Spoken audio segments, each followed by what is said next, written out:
አሁን ማገልገል እንደ ትርፍ ጉዳይ ሲሞላ ሲሆን ከተሳካ ቆንጆ ከሆነ አለበለዛም ያን ያህል መሰረታዊ ጉዳይ አይደለም ተብሎ ነው የሚታሰበው። ወይም ደግሞ ማገልገልን ከገንዘብ ጋር ከጥቅም ጋር ውጤት ከሚገኝበት ሁኔታ ጋር በማያያዝ የአገልጋይነትና የማገልገልን ስሜት ዝቅ የሚያደርጉ ብዙ ዘመኑን ጠብቀው የመጡ ሐሳቦች አሉና ይገርማቸዋል። ልጃችሁ እንዲማር እንደምትገፋፉት ሁሉ እንዲያገለግል እንድትገፋፉት እግዚአብሔር ይፈልጋል። ቤተሰባችሁ እናንተም ከዚህ በፊት እንደምነግራችሁ በቃሪያ የምታገኙትን ጉዳይ በቲማቲም አታገኙትም። ቲማቲም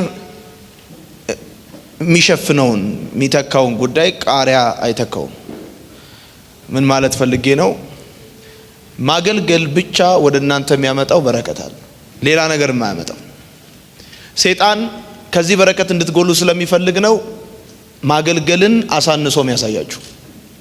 እንደ ትርፍ የህይወት ጉዳይ አድርጎ የሚያስረዳችሁ ሰይጣን ከበረከት እንድትጎሉ ስለሚፈልግ ነው።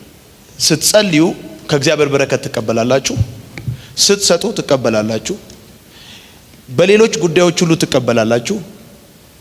ደግሞ ሌላ አለ፣ ስታገለግሉ ብቻ የሚመጣ የእግዚአብሔር በረከት አለ። ጻፉ። በአገልግሎት ብቻ የሚመጣ በረከት አለ። በአገልግሎት ብቻ የሚሆን በረከት አለ። አታገለግሉም ማለት ይሄ በረከት ሚስት ታረጉታላችሁ። ሁለተኛ እንድጽፉ ፈልገው ጉዳይ ለክርስቲያን ማገልገል ትርፍ ጉዳይ አይደለም፣ ዋና ጉዳይ ነው። መሰረታዊ ጉዳይ ነው። መሰረታዊ ጉዳይ ነው። ዛሬ መንፈስ ቅዱስ በአገልግሎት ውስጥ ስለሚገኝ በረከት አይናችሁን ይከፍታል። እናንተና ቤታችሁ እግዚአብሔርን ያገለግላል። ዘራችሁ ሁሉ እግዚአብሔርን ያገለግላል። አሁን አገልጋይነት ዝቅ የሚደረግ አይደል? የማይፈለግ በጣም ኢንሴኪዩሪቲ ያለበት ብቻ ሰይጣን በተለያየ መንገድ አሳንሶ አገልጋይነትን ወይም አገልግሎትን ያሳያል። እንደውም ብዙ ሰዎች እንደ ጥሩ ታዳሚ ከሆኑ ጥሩ ክርስቲያን እንደሆኑ ነው የሚያስቡት። እሁድ ሚስታቸውና ልጃቸውን ይዘው መኪናቸውን አሳጥበው ከመጡ ክርስትናን በቃ እንደውም ከጸለዩ አስራትና መባማ ከሰጡ በቃ እንደ መጨረሻ የክርስትና ጥግ አድርገው ነው የሚስሉት። ቢኮዝ ሰይጣን በጣም ዘመናዊ በሆነ መንገድ ፈረንጆቹን እንዳስጣላቸው በጣም ብዙ አበሾችንም የአገልጋይነት በረከት እንዳያገኛቸው ሊያስጥላቸው ይሞክራል። የመጀመሪያው የማገልገል በረከት እግዚአብሔርን ስታገለግሉት ይገርማችኋል፣ በተአምራት ውስጥ ያሳልፋችኋል። አገልጋዮች ብቻ ናቸው የተአምራቱ ምስክር መሆን የሚችሉት። አታገለግሉም ማለት የተአምራቱ ምስክር አትሆኑም ማለት ነው። በዮሐንስ ወንጌል መጽሐፍ ምዕራፍ 2 ላይ ሁላችንም ቶሎ ብለን እናወጣለን።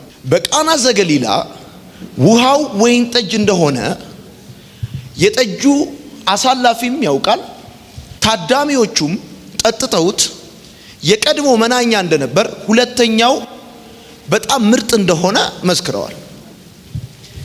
የዚህ ቁልፉ ምስክርነት ግን ያለው ምን እንደተካሄደ ያው የሚያውቁት አገልጋዮቹ ብቻ ናቸው።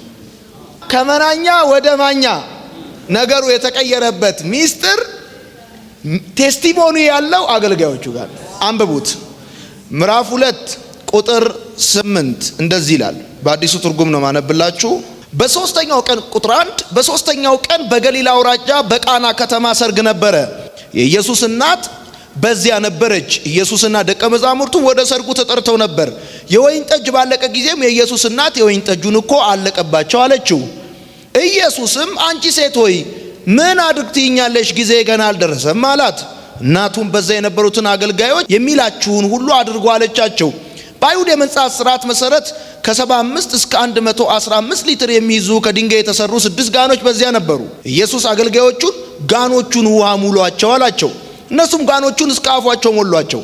እርሱም ከላዩ ቀርታችሁ ለድግሱ ኃላፊ ስጡት አላቸው። እነርሱም እንዳዛቸው አደረጉ። የድግሱ ኃላፊ ወደ ወይን ጠጅ የተለወጠውን ውሃ ቀመሰ። ሆኖም ከየት እንደመጣ አላወቀም። ውሃውን የቀዱት አገልጋዮች ግን የጠጅ አሳላፊው አያውቅም፣ የጠጅ የሰርጉ ባለቤት አያውቁም፣ ሙሽሮቹ አያውቁም፣ ታዳሚው አያውቅም። ጉዳዩን የሚያውቁት አገልጋዮቹ ብቻ ናቸው። የተደረገውን ሚራክል የሚያውቁት አገልጋዮቹ ብቻ ናቸው። ሌሎቹ የተአምራት ተጠቃሚ ሊሆኑ ይችላሉ። ሌሎቹ የተለወጠው ነገር ተቋዳሽ ሊሆኑ ይችላሉ። የተለወጠው ነገር የተለወጠበትን መለኮታዊ ሚራክል ግን የሚያውቁት ሲያገለግሉ የነበሩ ብቻ ናቸው። እመኑኝ፣ አገልጋዮች ብቻ ናቸው የተአምራቱን ህይወት ማየት መመስከር የሚችሉት። ኖዋን ሌላ ማንም ሰው የተአምራት ህይወት ማየትም መመስከር አይችልም። የተደረገውን ነገር ያውቁ የነበረው አገልጋዮቹ ናቸው። ወይን ጠጁ አሁን ሌሎቹ ታዳሚዎች በጠቅላላ የሚያውቁት አንድ ጉዳይ ነው። ከዚህ በፊት የነበረው አሁን ካለው አይጣፍጥም። አውሩ ቢባል የሚያወሩት አሁን የሚጠጡት አሪፍ ነው። ሰው ሲሰክር ጠብቆ መናኛውን ያመጣል እንጂ ሰው አሪፉን መጀመሪያ ወይን ጠጅ አያመጣል። ይሄንን ወሬ ሊያወሩ ይችላሉ። ጉዳዩ እንዴት እንደተቀመመ እንዴት እንደተደረገ ከውሃ ነገሩ እንደመጣ ከምንም ነገሩ እንደዚህ እንደሆነ ሊናገሩ የሚችሉት አገልጋዮቹ ብቻ ናቸው። ይኸውላችሁ አታገለግሉም ተቀመጡ ችግር የለም። አታገለግሉም ተቀመጡ ችግር የለም። እናንተ የታምራቱ ምስካር ሆናችሁ አትቆሙ። አገልጋዮች ብቻ ናቸው ይሄ መብት ያላቸው አገልጋዮች ናቸው። ምክንያቱም ሌሎቹ ቁጭ ብለዋል፣ ከምቾታቸው ጋር ናቸው፣ ክብራቸውን ጠብቀዋል፣ ታዳሚ ናቸው። ማንም አይገላምጣቸውም፣ ማንም አይቆነጥጣቸውም፣ ማንም አይገፈትራቸውም። እነዚህኛዎቹ የታዳሚዎቹን ሐሳብና ስሜት ለማስደሰት ብዙ ሲንገላቱ የኖሩ ናቸው። ወዳጆቼ አገልግሎታችሁ ድካም ብቻ አይደለም ያለው። አገልግሎታችሁ ድካም ብቻ አይደለም ያለው። በአገልግሎታችሁ መናቃችሁን ብቻ አታስቡ። በአገልግሎታችሁ መጠላታችሁ ብቻ አታስቡ። በአገልግሎታችሁ የጠቆረባችሁ ፊት ብቻ አታስቡ። በመካከል ማንም ያላየውን ክብር ታያላችሁ። ማንም ያላየውን ክብርም የምታዩበት ቦታ ነው። የጠቆረ ፊት የምታዩበት ቦታ ብቻ አይደለም። ትችት የምትሰሙበት ብቻ አይደለም። ትችት፣ ንቀት፣ ምናምን መገፋት ምናምን የምትሰሙበት ቦታ ብቻ እንደሆነ አድርጎ ሰይጣን ጠላት እንዳታገለግሉና እንድትቀመጡ ያደርጋቸዋል።